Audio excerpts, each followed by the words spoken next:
ada 4 arkan yang sering kali kita bahas dalam ilmu tasawuf, namanya arkanut thariq. 4 itu, dan itu adalah penting juga untuk penuntut ilmu. Apa? Qillatut ta'am wa qillatul kalam wa qillatul manam wa i'tizalul anam. Makannya sedikit, ngomongnya sedikit, tidurnya sedikit, dan pergaulannya juga sedikit. 4 rukun kalau mau menjadi sukses dalam menuntut ilmu. Pertama, harus makannya sedikit, ala kadarnya aja.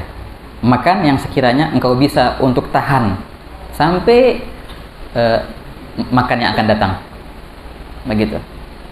Karena kalau kenyang bakal ngantuk, gitu. Makan seperlunya. Tapi lain-lain lah pasti. Nah, kalau makannya orang yang ini cukup 5 suap, ini 10 suap, lain-lain porsinya. Tergantung porsi masing-masing. Tapi jangan banyak-banyak makan ya, ikhwan. Ya. 1, makannya harus sedikit. Penuntut ilmu yang hobinya makan, ke warung dia makan, ini makan itu, penasaran sama ini sama itu bukan penuntut ilmu itu. Begitu. Nyasar berarti. Nyasar dia ke sini. Kuliner. Nah, kuliner. Makan. Tenang ya ikhwan, akan datang waktunya ketika engkau sudah menjadi alim, nanti akan disodorkan ke hadapanmu semua makanan yang lezat-lezat. Tapi setelah engkau menjadi alim. Tapi kalau dari awal kita mencari yang kayak gitu, nggak bakal datang kayak gitu. Itulah dunia. Dicari, nggak datang. Kita kabur, dia nyari kita. Begitulah dunia ya ikhwan. Kita ceritakan kemarin dari Imam Al-Habib Muhammad bin Abdullah Al-Haddar ketika beliau menimba ilmu di Ribat Tarim. Itu kalau bulan puasa, beliau bilang kalau untuk buka puasa sebelum maghrib beliau masak itu tuh nasi pakai air, ya sudah didiamin pakai kayu bakar, udah langsung beliau belajar. Habis sholat maghrib, sholat tasbih, beliau buka puasa itu makan nasi itu. Nasi pakai apa? Lauknya pakai apa, tau nggak? Lauknya pakai jeruk nipis, itu toh lauknya. Nasi pakai jeruk nipis. Barang-barang lagi makannya. Cuma itu makanannya. Sampai besok sahur, dikit cuma makan. Berapa biji kurma.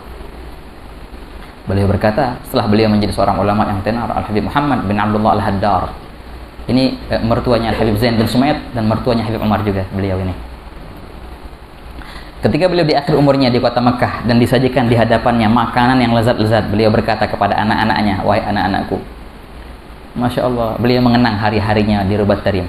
Sungguh katanya, nasi yang pakai jeruk nipis itu sampai sekarang rasanya di mulutku nikmat banget, lebih nikmat daripada yang kalian sajikan sekarang ini macam-macam ini. Itu rasanya sampai sekarang masih ada, nikmat ikhwan. Nah, dulu kita mondok apa namanya, itu nasi pakai tomat, pakai cabai kadang-kadang, cuma itu lauknya. Nasi liwet dulunya itu pakai ikan teri, itu kenikmatannya sampai sekarang di mulut, ya kan? Kalau inti pernah makan di tempat-tempat yang mewah, itu lebih nikmat ikhwan. Masa-masa kita belajar itu, makan makanannya lebih nikmat, padahal sangat sederhana. Nah, memang kayak gitu belajar ilmu. 1, makannya dikit. Yang kedua, ngomongnya dikit, jangan banyak berbicara. Kalau bahasa gaulnya, jangan banyak majelas. Belajar ilmu jangan banyak majelas. Belajar ilmu harus banyak baca, jangan banyak ngomong, gitu. Banyak-banyakin baca. Isi dulu, isi dari mata, isi dari telinga. Ngeluarin jangan banyak keluarinnya. Ngomong artinya. Wahakat. Penuhilah isi dulu dengan belajar yang banyak. Wadah ya ikhwan, ketika orang banyak ngomong, banyak bercanda, itu tingkat fokusnya berkurang. Tingkat pemahamannya juga berkurang pasti. Semakin dia banyak diam, maka semakin tinggi tingkat pola pikirnya, tingkat berpikirnya. Itu mendukung tingkat pemahaman ya ikhwan. Ini yang kedua. Yang ketiga, gillatul manam. Tidurnya juga sedikit harus. Penuntut ilmu harus lain dari orang-orang yang biasa. Kalau orang biasa tidur 8 jam, maka antum harus lebih dikit ya ikhwan. Nah, begitu. Dan harus kita mempunyai target ya. Walaupun sekarang contohnya kita tidur 8 jam sehari, kita harus punya target. Ini harus dikikis ini, tapi cara mengkikisnya pelan-pelan. Jangan sampai wah harus begadang sehari 2 hari. Oh kagak, nggak kayak gitu. Biasanya besoknya langsung KO biasanya. Pelan-pelan mengkikisnya. Harus ditentukan jam tidur dan jam bangun. Jam 11 tidur contohnya, jam 3 jam bangun. Tidur siang jam 11 sampai jam 12 contohnya. Itu harus dikikis. Hari ini anak tidur jam 11. Sebulan kemudian jam 11 lewat 3 menit. Dan terus sampai itu, sebulan 2 bulan. Sekiranya kita nggak merasa capek. 3 bulan kemudian 11 lewat 5 menit. Cara mengikisnya gitu, per 3 menit, per 5 menit. Dan sehingga jasad ini tidak merasa capek. Coba bayangkan, setahun kemudian yang tadinya inti tidur jam 11, tidur jam 12. Dengan kadar yang sama, fit yang sama. Sekian tahun kemudian, ente bisa tidur cuma 2 jam dalam sehari. Dengan kadar yang sama, yang seperti ente dapatkan 8 jam, ente akan dapatkan 2 jam. Begitu. Itu pernah kita coba ya ikhwan.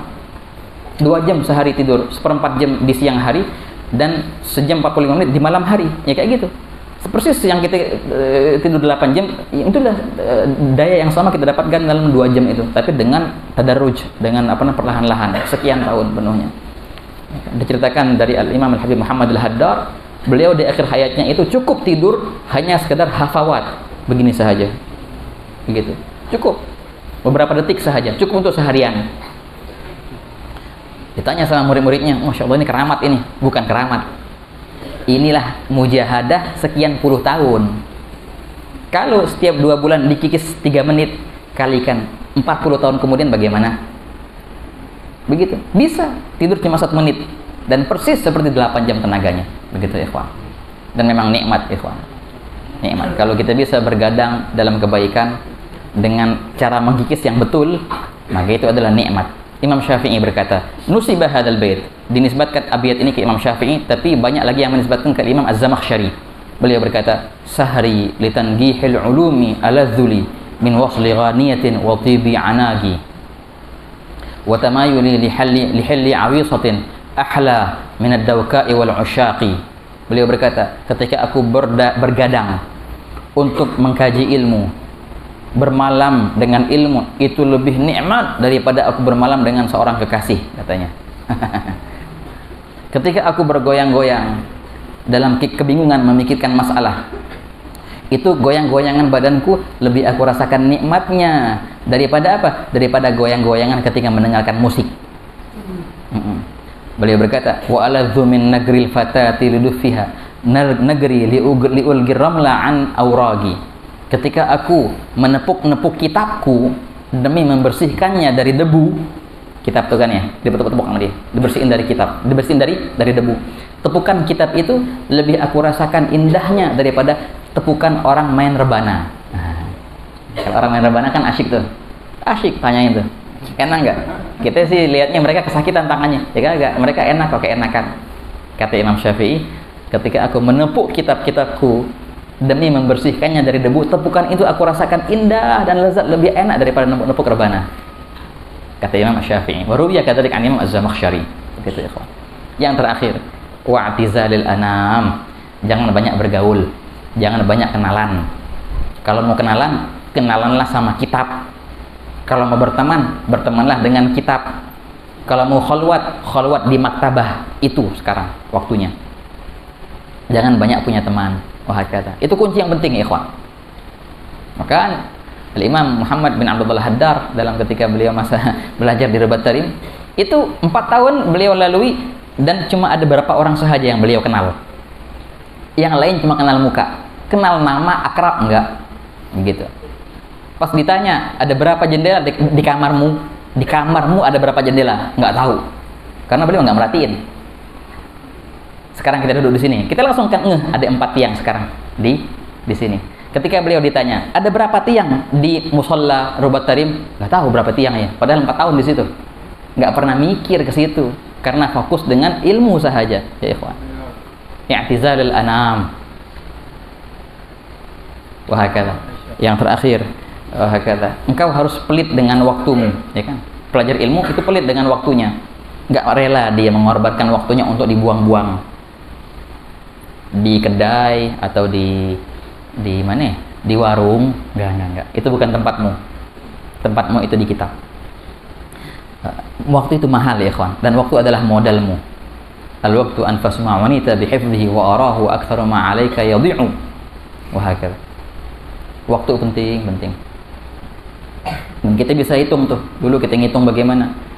Hitung berapa menit engkau perlukan untuk mandi, berapa menit engkau perlukan untuk makan, itu harus dihitung semua, diperhitungkan. Kalau benar-benar menuntut ilmu, ente harus pelit. Berapa menit yang anda butuhkan untuk ini, untuk itu harus dihitung semua, jangan lebih kalau bisa. Tapi dengan kadar yang secukupnya, wahakata, yang pas gitulah. Nah, hitung ketika engkau pergi dari kamar ke masjid, ke musola, berapa menit. Hitung dari waktu azan sampai qomat berapa menit. Itu kalau ente kaliin, bisa jadi berapa jam itu bisa. Kosong. Waktu yang engkau lalui, berjalan dari depan kamarmu menuju musola, hitung 2 menit contohnya. Ente berapa kali jalan-jalan dari sini ke situ? 12 menit contohnya. 12 kali 2 sama dengan 24. Berarti hampir ada setengah jam. Itu antum bisa ngapal alfiyah di situ 5 bait. Bisa ya ikhwan. Padahal itu waktu yang terbuang-buang, sayang sekali terbuang-buang. Waktu antara azan dan qomat. Itu berapa menit? Kaliin 4 atau kali 5. Bisa ente buat murojaah apa di situ, mengkaji kitab. Wahakala. Dan banyak-banyak baca. Belajar ilmu harus demen baca. Banyak-banyak baca ya ikhwan. Baca sebanyak-banyaknya. Juga yang punya rezeki banyak-banyak beli kitab dan jangan takut miskin. Ini mujarrab. Kalau ente mau dapat rezeki yang banyak, maka banyak-banyak beli kitab. Tidaklah ada harta yang engkau infakkan untuk membeli kitab, melainkan Allah Ta'ala akan gantikan double dan double. Wahakala.